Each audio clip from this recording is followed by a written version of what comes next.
Sa tingin ng marami, ito yung mas matinong kapatid. So pag-aralan natin. Sabi ng Lucas chapter 15 verse 25 to 32, babasahin natin ha. Malapit na po tayo, huwag kayong mag-alala. Nasa bukid noon ang anak na panganay. Umuwi siya at malapit na ito sa bahay na marinig niya ang tugtugan at sayawan.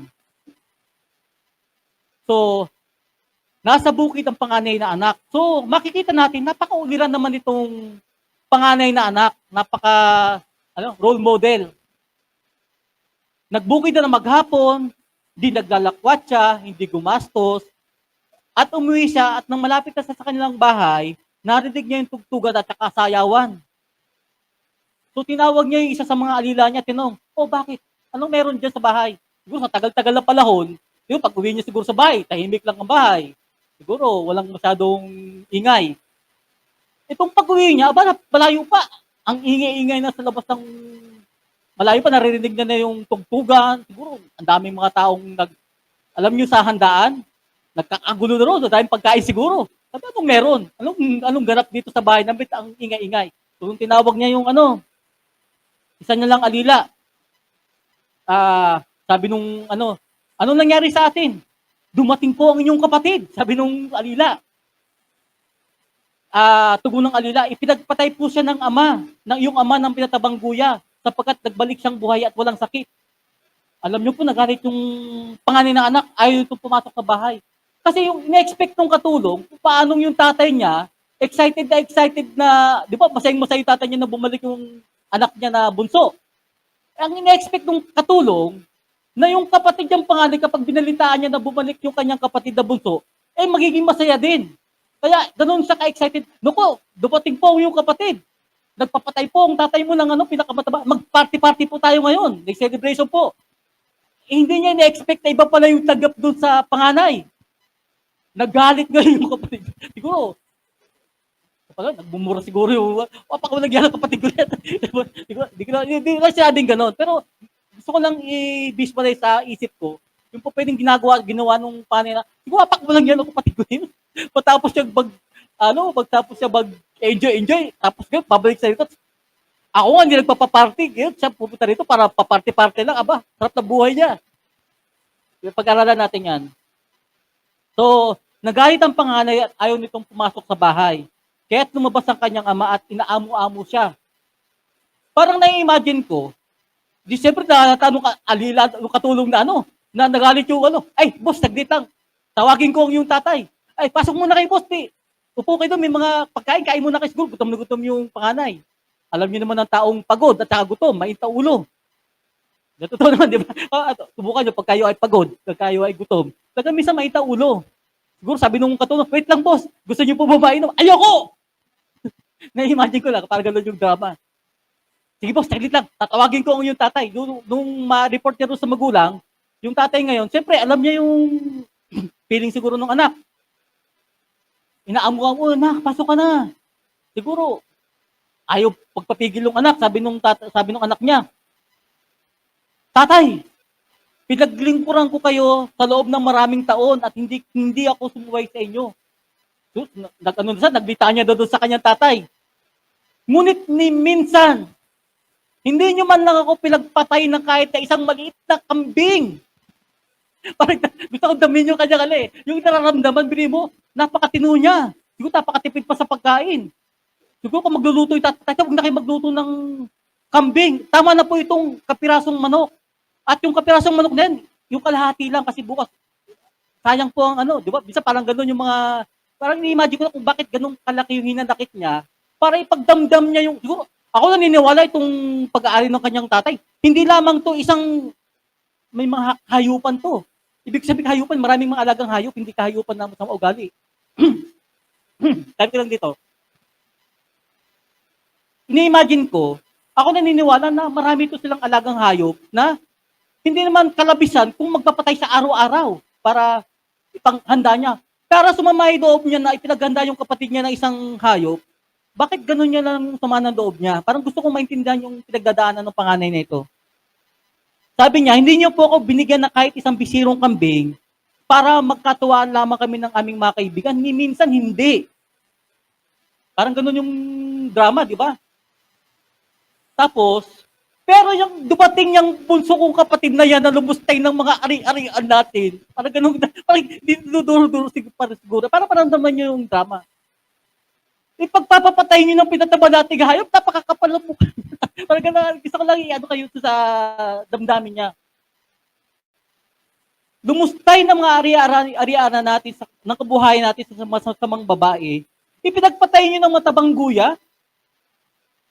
So, pag uwi ng kuya, nagkakagulo. Bakit nagkakagulo? Ano nangyari sa bahay?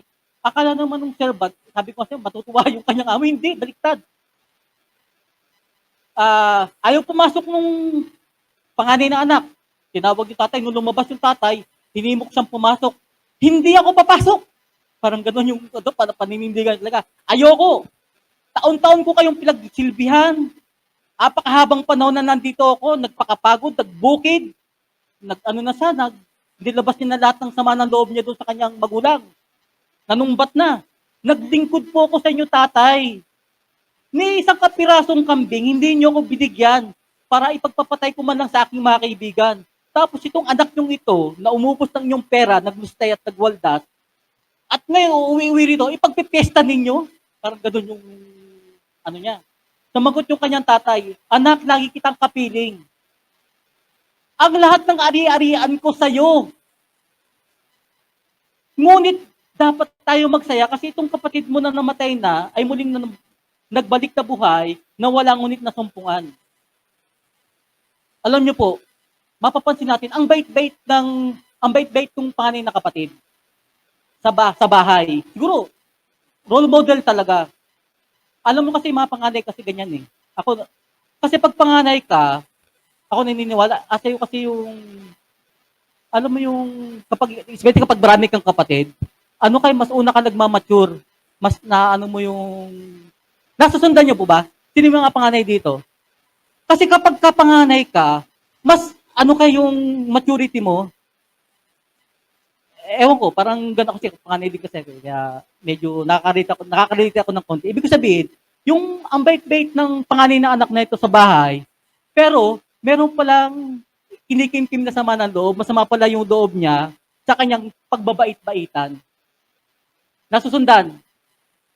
In the manner of speaking, straight na straight yung kanyang buhay, parang banal na banal, wala ginagawang mali, hindi nagpapaparty, meron naman palang kinikimkim na sama ng loob. Kaya galit na galit siya sa kanyang kapatid na nag-i-enjoy kasi hindi siya nag-enjoy. Nasusundan po ba? Ang galing-galing naman yung kapatid ko nito. Ako yung nagtatrabaho dito, tapos lustay yan ng lustay, ipagpapaparte nyo lang, sabi siguro ng tatay niya, nak, hindi ko na problema, yung problema mo yan. Bakit? Gusto kong i-ano rito ha. Bakit eh? Di ba ang lahat ng pag-aari ko sa'yo? Kasi yung mana niya, dalawa lang naman sila natanggap. Yung lahat ng naiwan sa kanya. Nasusundan. Ang lahat ng akin ay sa'yo din. Kung yung kapatid mo na yan ay binigay ko sa kanya, bakit hindi ka humingi? In fact, hindi mo naman kinakailangan humingi. Sana, in-enjoy mo na lang lahat yan. Dahil sa'yo naman yan. Nasusundan ba? Bakit hindi ka humingi? Pasensya ka kung hindi ka nag-i-enjoy kasi choice mo yan. Nasusundan. Naintindihan ba? Tapos, susumbat-sumbat ka sa akin na di ka umaalis sa pagkatrabaho sa bukid. Kailangan nating magalak kasi ang anak ko, na kapatid mo, ay bumalik para nang itinuring nating patay, pero hayang buhay pa, hindi ka dapat matuwa. Hindi ka dapat ba matuwa? So meron tayong matututunan dito, paano tayo magiging masaya sa piling ng ating Ama. Paano ba magiging masaya ang ating buhay Kristiyano? Kasi sabi ko nga sa inyo kanina, yung amang tinutukoy dito ang ating Panginoon. At tayo rito yung dalawang uri ng anak na mga Kristiyano na may kaugnayan sa Ama, nasusundan. So paano tayo magiging masaya sa ating spirituality? Simple lang. Kung ayaw natin maging masaya, be like the older brother. Magpaka-straight ka. Sige, ibig ko lang sabihin, tiisin mo lahat ng mga gusto mong gawin. Magtipid ka na magtipid. Kasi ako naniniwala, nagtipid tong panganay na anak na to. Parusahan mo ang sarili mo. Tapos, magreklamo ka na ginagawa mo yun, kaya hindi ka talaga sasaya. Anong ibig ko sabihin? Hindi natin kinakailangan mag-sacrifice needlessly. Ibig ko sabihin, Sabi ng tatay, nandito ka naman palagi sa piling ko, bakit hindi ka magpesta? Hindi ka di ba, maghanda? Kasi po pwede. Sa kanya lahat yun eh. Bakit hindi niya ginawa? Tapos ngayon yung kapatid niya ipinaganda niya, nag-enjoy, parang nag-hold siya ng grudges sa puso niya. Nasusundan ba? Kasi hindi naman siya kinakailangan mag-sacrifice needlessly. Kasi po pwede naman niya enjoy din yung mga blessing at favor ng kanyang ama. Pero hindi niya ginawa. Mas pinili niya na bili mo, siguro ang yaman-yaman nila. Bakit siya pa yung nagpupunta sa bukid? Kung ako yung nasa katayuan ng anak na to, hindi ako magtatrabaho, doon ako sa bahay. Ipapautos sa mga tauhan, di ba? Bakit siya pa yung nagpapakahirap doon mag-asikaso sa bukid? Nasusundan. Ang problema, hindi naman yun eh. Maganda nga yun eh. Pero yung isumbat mo yung sa magulang mo, yun yung palagay kong hindi maganda. Nasusundan. Kasi, hindi naman na kinakailangang magsakripisyo ng ganun. So, para hindi ka sumaya sa pagiging mananampalataya mo, tiisin mo ang lahat ng gusto mong gawin, huwag kang mag-enjoy, pero huwag kang magre-reklamo. Nasusundan. Kasi kahit doon pa man ng mga pinag-aaralan natin, alam mo, pag reklamador sa Bible, namamatay. Kaya diba doon sa mauna natin pinag-aaralan mo na, kapag reklamador ka, talagang paparusahan ka. Naintindihan? Kahit doon sa mauna natin tinalakay, kahit kay Nehemiah, kahit doon pa kay Joshua, di ba dati yung pinag-aralan natin? At huwag mainit ang ulo mo doon sa mga taong nag-i-enjoy. Ito kasi ang problema. Kasi nga, di ka nag-i-enjoy, gusto mo ring hindi mag-enjoy ang iba. Naintindihan? Kaya yung mga sobrang reliyoso, mahirap pa kasama. Ano ibig ko sabihin? Sobrang killjoy. Pero hindi ko sinasabi. Ibig ko na sabihin, parang gusto ko na, di ba, minsan kasi mapalakas lang yung tawa mo. Iirapan ka agad ng mga reliyoso. Diba? Pag nag-enjoy ka kumain, sasabihin, tao naman yan. Parang doon. Pag nagsasaya ka, parang masama ka na kagad. Yung pala, inggit lang pala. Kasi itong kuya niya, inggit na inggit doon sa nakababatang kapatid niya siguro. Di ba? Nauusan siya. Samantala sa nagpapakahirap tong kapatid niya, puro enjoy. Tapos, matapos niyang gustahin yung kanyang yung pera naman niya kayo gusto enjoy, di ba? Yun naman malungkot, di ba? Na susundan. Kasi syempre, kung gusto mo lang mag-enjoy sa buhay, kaya ang sabi ng tatay niya, lagi kitang kasama anak, problema mo na yan kung bakit hindi ka nag-i-enjoy kasi pwede mong i-enjoy yung mga provision, yung mga biyaya, yung mga pagpapalang, dapat mong i-enjoy pero mas pinili mong hindi mo yan enjoyin. So bilang mga mananabat, lahat tayo anak ng Diyos. Nasa atin lahat ng provision ng Panginoon.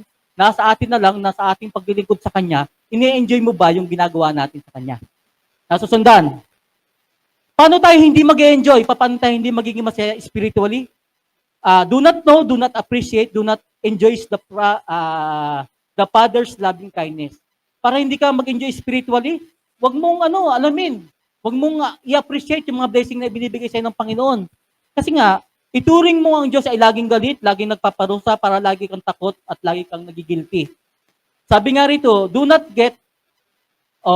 have your own fun and happiness. Kasi nga yung lifestyle, nung pangalawang anak, ito yung panganay, yun yung style ng maraming mga reliyosong tao ngayon. Yung mga taong hindi masaya sa buhay, na gusto nila, kaya yung mga taong hindi masaya sa buhay nila, gusto nila nung wala nag-e-enjoy din na iba.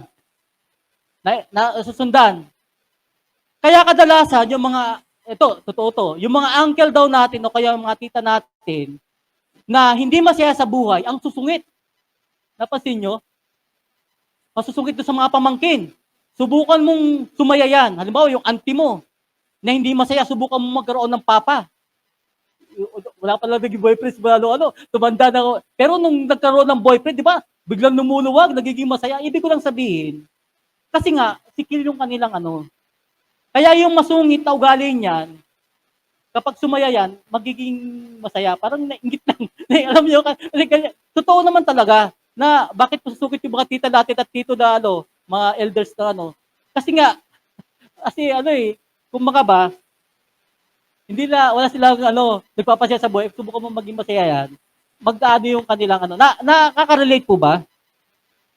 O, pasahin mo ang sarili mo, magpasaya ka, kasi kapag masaya ka, pasahin mo ang sarili mo, maging magpasaya ka rin ng yung kapwa. So, you don't want happy with the Lord, you don't want happy with the Lord, do not enjoy your privileges like the elder son. So, alam niyo po, kung gusto mong hindi ka maging masaya sa piling ng Panginoon, huwag mo i-enjoy yung mga privileges ng Panginoon sa'yo. Alam niyo po, pare-pares tayo ng mga privileges bilang mga anak ng Diyos. Ako naniniwala, walang favoritism ang Lord kasi lahat ng biyaya at pagpapala niya sa atin, lahat pantay-pantay. Ngayon, para hindi natin yun ma-enjoy, dahil hindi natin na-enjoy yung mga pribilehiyong pinagkakaloob sa atin ng Panginoon. Gaya nung nakakatandang kapatid. Kasi kung pwede niyang i-enjoy lahat yun. Kahit kumain pa nga sa magpapatay sa araw-araw, pwede. Di ba? Pero bakit hindi siya masaya? Kasi hindi niya in-enjoy. Nasusundan. So, konti na lang, matatapos na lang. Hindi siya na, alam niyo po, hindi nag-raise ng issue yung ama tungkol doon sa bunsong anak. Kasi hindi naman talaga siya, kumbaga, hindi niya sinisi yung kanyang anak, hindi niya pinagalitan. Ang nag-raise ng issue, doon sa kanyang nakababatang kapatid, yung kanyang kuya. Sabi niya rito, alam niyo ba maging sa ating spiritual life, hindi naman ang Diyos ang umuungkat sa ating mga pagkukulang at mga pagkakamali. Kapwa lamang natin mananampalataya, kapatid lamang din natin sa Panginoon ang nag-uungkat dito. Parang yung nakakatandang kapatid, hindi naman pinagalitan ng tatay yung hindi nga sinisi, hindi na nga pinagsiup. Huwag natin pag-usapan yan. Tinatawad na kita. Pero yung nag-uungkat ng kasalanan ng pusong kapatid, hindi naman yung tatay, yung kapatid eh. Di ba? Sino ba yung buklat ng buklat? Sino ba yung husga ng husga sa ating mga pagkukulang? Di ba ang lead daw sa kwento? At mismong sa ating Panginoon mismo na nag-illustrate ng kwento, the younger son had his cake and ate it too. Ibig ko lang sabihin, na-enjoy nung nakababatang kapatid yung mga privileges at blessing ng Panginoon. So, sinong naiinggit, sinong nagagalit? Yung nakakatandang kapatid. Eh kayo din, di ba? Pwede mo namang, sa ating buhay, pwede din naman natin gawin yun. Sabi siguro ng tatay doon sa nakakatandang kapatid, pinagalitan ko ba? Hindi. Kasi nga, hindi tayo kontento, kinakailangan pagalitan din ng tatay yung anak niya na nagkamali. Kasi sa pananaw natin, di ba, gusto natin pagalitan din yung nagkamali. Kaya, pag pinipreach itong kwentong ito, ang lahat ng sisi dun sa nakabunsong kapatid eh. Di po ba? Sa bunsong anak, madadaig pa daw natin ng Diyos sa higpit. But let it stick to the story. The father never raised an issue. The father just quickly restored the son and even given the best robe that he never had before. Ito yung biyaya o grace sa atin ng Diyos sa Ama sa Langit. Alam ba natin ang biyaya at grace ng ating Panginoon sa atin? Ano yung klase ng Diyos na kadalasang ipinapakita at pinapakita natin sa mga... Ito, naniniwala ako. Kasi minsan, di ba, sa pag-represent natin sa mga bata, di ba, lagi natin panakot sa mga bata, di ba, lagi panakot natin, andyan si pastor. Parang, ang gustong maano itong mga bata, si pastor laging ang sungit, si pastor laging naigpit, di ba? Parang gano'n gusto mag-impression ng bara, manahimik na lang yung mga bata. Pag malikot yung bata, naku, andyan na si pastor. Yung pastor ang panakot. Ang Diyos, magagalit ang Diyos. Di ba? Parang gano'n yung mga, pag di kayo, magagalit si Lord. Gusto natin laging dumadali ang pagkontrol natin sa ating kapwa. Diyos ang gagawin nating sangkalan. At gagamitin natin in the process na nami-misinterpret natin yung Diyos sa pagiging loving God. Naiintindihan. Paano tayo hindi maging masaya kasama ang ating Ama, kagaya ng nakakatandang kapatid, gayahin natin ang nakakatandang kapatid, just hold grudges. Mag-ipon tayo ng sama ng loob. Talagang hindi ka sasaya. Mag-ipon ka ng mga, naglilingkod ka. Magtuos ka. Bakit ako lang yung nandito sa church? Isang linggo na kami rito nag-BBS, yung mga teacher. Bakit yung iba wala? Ganyan, hindi ka magiging masaya sa paglilingkod mo. Bakit hindi tayo, sabi ko nga rito, pag di ka nabigyan ng recognition, magagalit ka. Kapag nag-hold ka kasi ng grudges, alam ko, naniniwala ko, bawat isa sa atin may kanya-kanyang gawaing ipinagkakaloob ng Panginoon. Kasi pag nag-hold ka ng grudges, kaya nung nakakatandang kapatid, kasi kung titingnan mo, very good yung nakakatandang kapatid. Naglilingkod sa magulang niya, naging masunurin. Sabi niya, kahit minsan hindi ako sumoy sa pinag-uutos niyo. Pero bakit ganun ang layo ng loob niya sa tatay niya? Napansin niyo po ba? Sumama ang loob niya para, kung gusto niyo, sabi ko nga rito, Ah, paano tayo hindi magiging masaya kasama ang ating Ama? Pasamain mo ang loob mo. Kahit ano yung ginagawa mong paglilingkod, hindi ka sasaya. Di ba? Mag-post ka sa ginagawa mo. Madali namang hindi sumaya eh. Gawin mo yung ginagawa ng panganay na kapatid, bagamat naglilingkod sa kanyang ama, pero iba pala yung nasa puso niya. Nasusundan, mag-hold ka ng grudges against the Father, magtampo ka. Magtampo ka sa Diyos. Donate ako ng donate sa church. Serve ako ng serve. Volunteer ako ng volunteer sa gawain. Tapos, may nihiling lang ako sa iyo, Panginoon, tapos hindi mo ibinigay. Palagay mo, magsasaya ka sa paglilingkod mo sa Lord. I doubt it. Sabi nga dito. So, hindi ka magiging masaya. Hold grudges sa mga taong who enjoy themselves. Yung iba na nakakita ng mga, ito kasi parang example. Yung iba kasi, pag nakakita ng mga sa tingin nila na gumagawa ng kasalanan, sasabihin nila sa iba, darating din yung araw, mapupunta sa impyerno. Kasi di ba, parang ganun tayo, di ba? Hindi kakilala tayo na gumagawa na hindi maganda. Na sa tingin natin, parang nag-enjoy sila. Tayo naman, tuwang-tuwa na mapupunta sila sa impyerno. Kasi nga, meron tayong inggit. Masaya kayo, pero papunta naman kayo sa impyerno. Di ba? Parang ganun yung pananaw natin. Kasi nga, kung talaga nagmamahal ka sa kapwa, itong ibig ko sabihin, hindi mo iibigin na mangyari sa kanila yung masama. So, kaya madaling suriin daw ang ating sarili kung tayo ba yung anak number 1 o tayo yung anak number 2. Enjoy life, kaya nga sabi ng John chapter, natin na tayo, continue na. Sabi ng John chapter 10 verse 10, I came that you may have life and have it abundantly. Ang Panginoon, gusto niya sa atin magkaroon tayo ng isang buhay na ganap at kasiyasiya. Huwag laging guilt trip. Huwag nating palaging pagilty ng ating kapwa. Maging mapasalamat tayo sa mga walang patakarang pag-ibig sa atin ng Ama. Kasi ang ating Ama wala sang patakaran sa pagmamahal sa atin bilang mga anak. Huwag tayong magsakripisyo na hindi naman natin kinakailangan gawin. Huwag nating masyadong pahirapan ang sarili natin. Mabuti ang pinakitang layunin ng Diyos sa kwento, kaya nga, be happy. Sabi nga, ikarir natin na maging masaya. At sa pagharap natin ng kasiyahan at nagkamali tayo, kinapos tayo ng kabanalan, at ma-realize mo iyon, magbalik loob tayo sa Diyos at magpa-restore ka. Iyon naman ang kagandahan eh. Kasi gusto ng Panginoon maging masaya tayo. Pero kung dumating man sa pagkakataon na sa paggawa natin ng kasiyahan at tayo ay nagkamali at tayo kinapos ng kabanalan, ang nais lang ng Lord, magbalik loob tayo sa Kanya, magpa-restore tayo sa Kanya, at huwag na nating tagalan. Ang ibig ko lang sabihin, yung iba kasi, bakit di ka pumabalik sa church? Kasi di ba, lahat naman tayo, one way from another, nagkakamali talaga. Pero,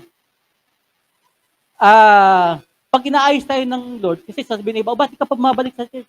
Kasi nahihiya ako sa Diyos, sa mga gusot na ginawa ko sa buhay.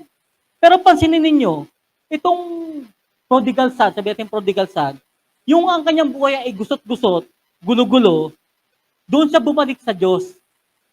Hindi naman sa bumalik sa Diyos na ayos na siya eh. Na intindihan po ba? Hindi mo na kinakailangan ayusin ang buhay mo para bago ka bumalik sa Diyos. Kasi nga, Diyos ang mag-aayos ng buhay mo. Kinakailangan mo lang manumbalik. Diyos ang magre-restore no, kaya hindi natin kailangang bigyan ng sarili natin ng kondisyon bago tayo bumalik to think na ang Diyos ang maglalagay ng mga patakaran para tayo ay tanggapin. Kaya nga sabi nga rito sa ating pinag-aaralan, dahil mahal tayo ng Diyos, yun ang dapat nating maintindihan. Labing ang Diyos at habang ini-enjoy natin yung kanyang pagmamahal sa atin, hayaan nating ma-enjoy din ng ating kapwa ang gracious love ng ating Panginoon. Huwag nating pagkaitan ng ating kapwa ng kabutihan ng Diyos at huwag natin silang sikilin at pigilin. Hayaan natin silang makitungo sa Diyos. Kung may kulang sila sa Diyos, hayaan natin sila ang humanap ng kapunuan. Ibig lang sabihin, kasi ibig ko lang i-drive dito, kasi minsan kasi, mas binabantayan natin yung pagkukulang ng ating kapwa. Parang tumitingin tayo sa pagkakamali ng ating kapwa, di ba? Minsan, kaya nga ang magandang verse sa Bible, look unto Jesus, the author and finisher of our faith. Ang ibig ko lang sabihin dito, minsan kasi, sa pakikitungo natin sa ating kapwa, lagi nating isipin na huwag tayong, gusto ko i-drive dito, hayaan nating ma-enjoy din ng ating kapwa ang gracious love ng ating Panginoon. Huwag natin silang pagkaitan ng ng kabutihan ng Diyos, huwag natin silang tigilan at hayaan natin silang makitungo sa Diyos. Kung meron man silang pagkukulang sa Diyos, sila yung balang mag-deal nun sa Panginoon. Tapos, kung meron silang pagkakamali sa Diyos, ang Diyos ang bahala sa kanila, hindi tayo. Hindi tayo ang Diyos, tayo ay kapwa lamang nagsasaliksik, naghahanap, at nagsisik sa Panginoon. Ang ibig ko lang sabihin, kapwa lamang tayo tumatanggap ng biyaya at goodness ng Panginoon. Hindi tayo tagabantay ng kabanalan ng ating kapwa. At kung sakali mang binabantayan natin ang ating kapwa, ang dahilan natin doon, para sila ay mahalin, ibigin, at para sila ay i-restore. Ibig ko lang sabihin kasi, we are brothers keepers. Lahat tayo nagbabantayan, nagtutulungan sa bawat isa. Kung binabantayan mo natin ating kapatiran, ang dahilan natin, para sila ay mahalin, para sila ay siguro i-remind, para sila ay ibigin, para sila ay ma-restore kung gumagawa ng hindi tama. Pero para sila ay husgahan at saka pagalitan at saka takutin, hindi natin iyon gawain. Nasusundan. So, maaari tayong magbantayan sa bawat isa, magpapalanan sa bawat isa, hindi para mag-judge sa bawat isa, kundi tayo ay magpalakasan. Amen po ba? So, ito yung gusto kong i-share ngayong umaga.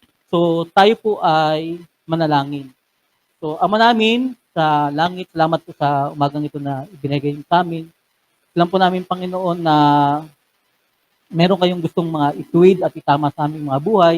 So, meron man po kaming mga likong ginagawa, mga hindi tamang gawain. Kami po ay patawarin mo at itama sa aming mga pagkakamali at pagkukulang. Huwag niyo po kaming hayaan na manghusga sa aming kapwa, magbantay sa aming kapwa, kundi matulad kami nung ama na pinag-aralan namin na yun nga po, mabilis magpatawad, mabilis mag-restore, mabilis magbigay ng blessing sa kanyang anak. At kung meron man po kami mga pagkukulang at pagkakamaling nagawa, Panginoon, patawarin kami. Turuan niyo po kami magtiwala sa iyo. At kung meron po kaming mga kasamahan at mga kapatiran na nasa sitwasyon, Panginoon, na gusto man nung balik sa iyo, magbalik loob sa iyo, nawa, ito na po yung time na sila po ay ma-realize na hanapin ka, magbalik loob sa iyo sapagkat kayo po ay Diyos na mapagmahal, na handang tumanggap at kumalinga sa iyong mga anak, Panginoon. Ang hiling lang po namin, lumapit kami na may pagtitiwala, lumapit po kami na may pagmamahal sa iyo, Panginoon, sapagkat kayo po bilang ama na laging handang tumanggap at handang mag-restore sa amin, ay alam namin na Diyos na nagmamahal sa amin at hindi po nanunumbat. Tulungan niyo po kami lahat, Panginoon, na maging isang mabuting anak na magbibigay po ng kasiyahan sa iyo, especially sa araw po ito na inaalala namin, Panginoon, ang araw ng pagiging magulang at kami bilang mga magulang din, maunawaan namin, Panginoon, na kayo po yung aming ama na dapat po namin bigyan ng kasiyahan din sa aming buhay. Salamat po, Amang Diyos, sa iyo po ang papuri, parangal at pagdakila maging sa mga prayer request po namin. Kayo po ang patuloy na magkaloob nito ayon sa iyong kalooban. Kaya amin panalangin sa pangalan ni Jesus. Amen. So, purihin po ang Panginoon at pagpalain po ang bawat isa.